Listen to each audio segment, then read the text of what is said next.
So this video is about our Philips V60, which is our BiPap machine. This can do BiPap or CPAP, and it needs to be used in patients greater than 20 kilos. So it would not be suitable for younger children. So to start, make sure you take off any I am clean stickers.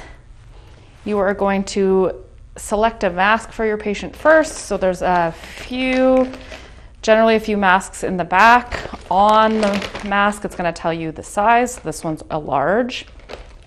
You want to make sure that it has a either clear or an orange elbow, like this one. For this machine, the elbow cannot be blue and would not be safe to use. So white or orange. So in here at the back, there's the sizing guide. So it will tell you right here how to size it. There's a picture of the patient's face where you would size this to and this to, and then it would tell you if they needed a small, a medium, large, or extra large mask. So once you have used this to size the patient, you're going to open your mask.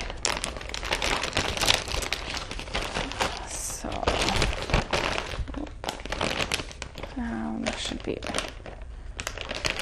part at the bottom here to open it. There we go. Okay, oops.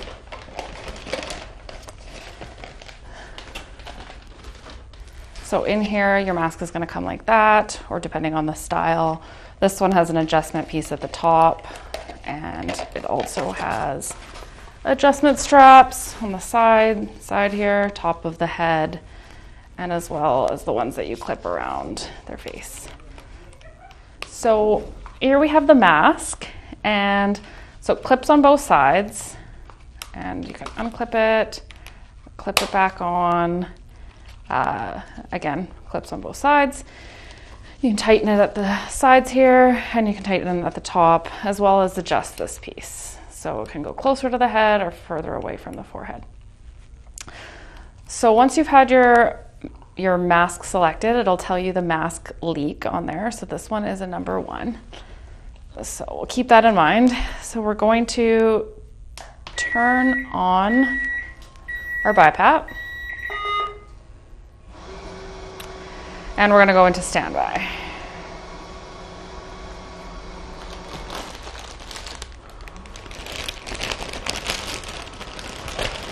So this is our BiPap dry circuit. With this circuit here, we have a pressure line. If it's not already connected, you're going to connect it here.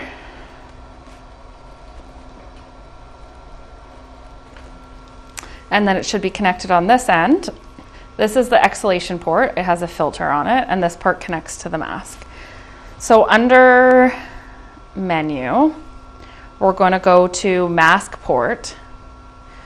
And remember how we talked about the mask or like the leak selection? So this one on here, again, has a number 1, is showing a number 1 on there, so we'll accept that. And then on here, it's going to say other exhalation port. So that would be if you were using a heated circuit. This one, we're going to actually scroll over to disposable exhalation port, which this is, and we're going to press select. So now that we have that, again, properly accepted, we are good to go. So we are going to go into our CPAP settings. And so right now, as you can see, this is set up for CPAP. So when you're in a CPAP mode, you would set just the centimeters of water pressure. So this one's set to 10. This next button would be the ramp. This next button is a C-flex, so it's a comfort setting. And then the next one is the oxygen. So I would mainly worry about these 2 settings. So this one here, if you click on it and say you wanted to change it to a CPAP of 8, you're going to click over to 8, press accept, and the same thing would go for the oxygen. Let's say we wanted to go to 50%. you'd have to scroll all the way up and press accept. So those are our settings under there. Usually we leave the ramp off. That's more for home CPAP machines, and the C-Flex can be changed, but we generally just leave it at 2. Under here, if we wanted to change the mode, the 2 modes that we're going to use on this one are CPAP or ST. So if we click on ST, you're going to see new mode, and it's going to tell you all these settings.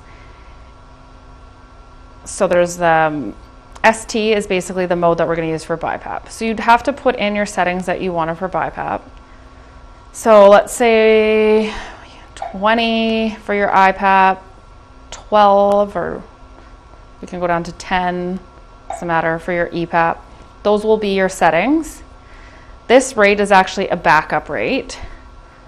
So generally you can set your backup rate. It's usually a little lower than the patient's rate, but again, you should get all of these settings from the physician. And then in your oxygen, same thing, you can bump it up or down, just make sure you always accept every change. And this I time is actually a TI for the backup rate.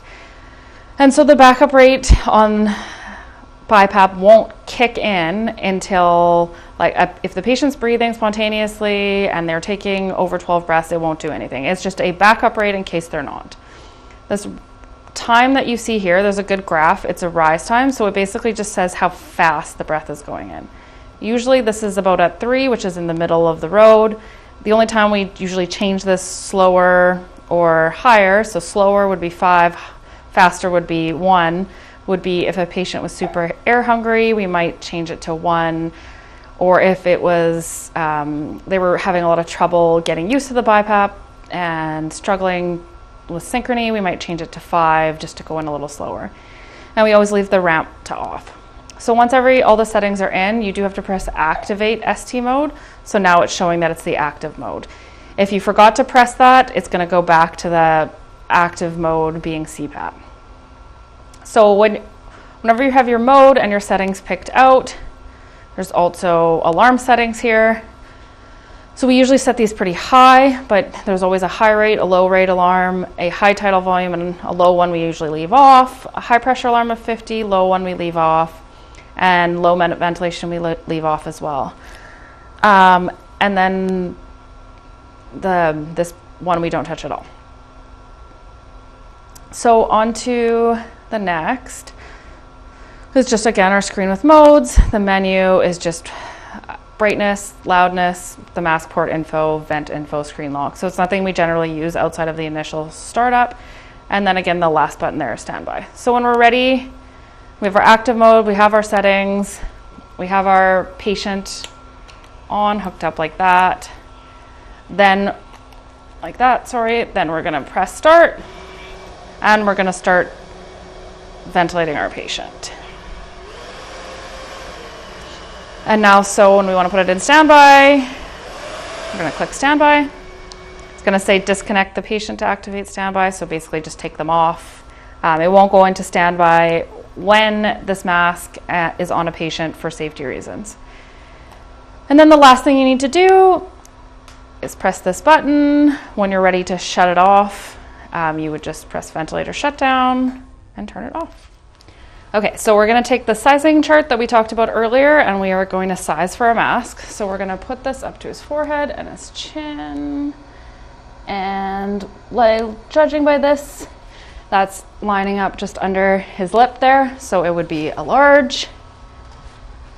So we'll take our large mask.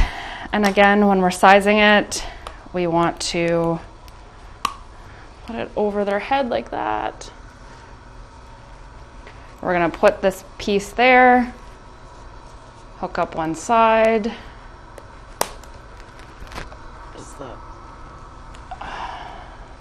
Just make sure nothing is twisted, hook up the other side, and then we're going to start tightening. So when you tighten, start a little bit at the top. You're going to want to pull these two sides at the same time. So loosen one, loosen the other. And We'll give that a try. Again, we can push this piece a little closer to his forehead, and then we're going to tighten the bottom. So we're going to tighten both straps at the same time so that everything's even. Okay. And then we're going to look to see if any parts are loose. Retighten the top a little. And then we're going to put him on our BiPap and see if we have any major leaks. So we're going to hook him up here. And it's going to start automatically. And then we'll see here, there's only 7 liters a minute, very low patient leak. And nothing appears to be blowing into his eyes or out the bottom there. And then so again, if we wanted to take him off the machine, if we put him in standby and he was still hooked up, it's going to tell us to disconnect the patient to activate standby. So you would need to disconnect it. And then the BiPap would go into standby.